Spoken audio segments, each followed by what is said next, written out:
and Rideau Lakes. In another conflict of interest involving this Liberal government's de facto finance minister, we found out that he's been caught using his access to lobby governments to benefit himself and his company. It's carbon tax Carney's heat pump hustle. And he's claiming it's green policy, but his only policy is to line his pockets with green. And this Prime Minister is shielding him from Canada's conflict of interest laws and lobbying regulations after 9 years of these NDP Liberals. Taxes are up, costs are up, crime is up, and time is up. Will they just have carbon tax Carney testify at committee? The Honourable Leader of the Government in the House of Commons. Thank you, Mr. Speaker. Again, the Conservatives, when they have Canadians that oppose their policies, all they know how to do is attack them. Instead of respecting people and their differences of opinions, they go after them personally. Mr. Speaker, that's not how leaders in this country should act. Thank you, Mr. Speaker.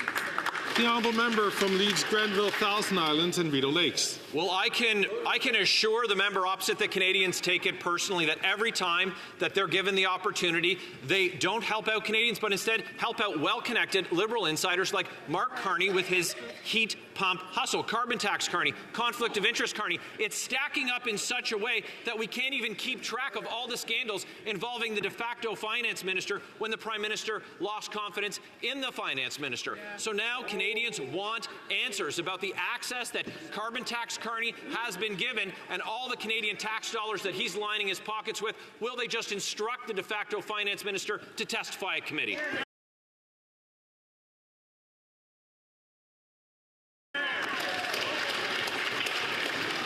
The Honourable Leader of the Government in the House of Commons. Mr. Speaker, again, there they go attacking private citizens, and it just goes to show anytime a Canadian citizen speaks up against them, what do? They go on the personal attack. But, Mr. Speaker, I have a question for the Conservatives and the Conservative leader. Why won't he get his security clearance, Mr. Speaker? It's a question Canadians across this country are asking because they want to know what and who is he trying to protect. Thank you, Mr. Speaker.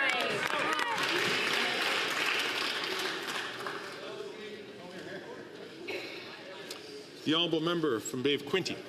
Mr. Speaker, after 9 years of this government, we have taxes up, we have costs up, times up, and credit card fees are up.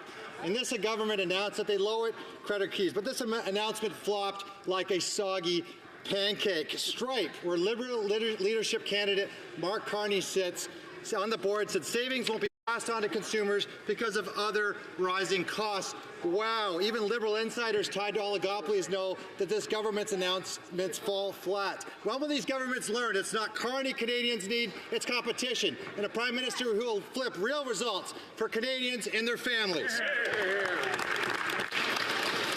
The Honourable Leader of the Government in the House of Commons.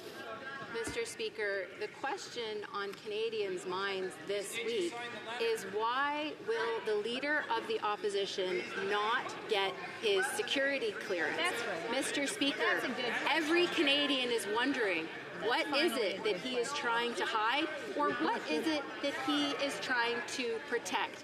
It's an easy thing to do. All the other leaders in this place have done it. Why won't the Leader of the Opposition get his security clearance? Good question.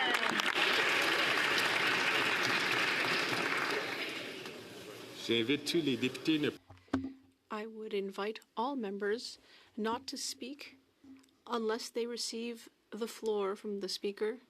I know that the member for Mégantic-l'Érable understands. I would invite all members, not just on one side of the House.